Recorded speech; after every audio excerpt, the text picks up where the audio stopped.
Tired of sending files back and forth to an external editor? Well, with Riverside's editor role, you can keep your recording and editing workflow in one place on Riverside with no need to transfer files. Let's take a look. The editor role is a paid add-on to your current plan, unless you're on a business account that comes with it, and it's a much more affordable option than having to create a whole separate paid account for your editor. So here's how to set it up.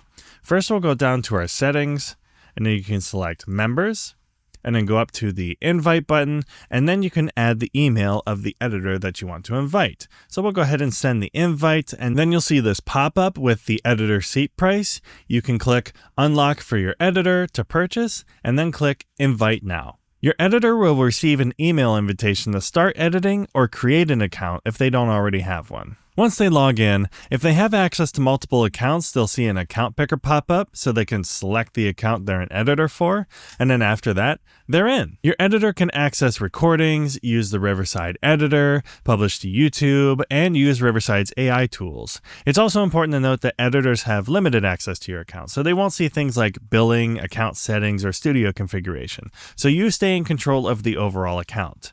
For more details, you can check out the editor add-on permissions page here. On non-business plans, the editor role includes 1 seat per add-on, and it isn't available during a pro trial. The editor role is an amazing feature for creators and editors alike. You can give your editor a seat and keep your workflow moving and skip all that file transfer headache. So let us know what your experience is like and comment down below what type of workflow features you would like to see in the future.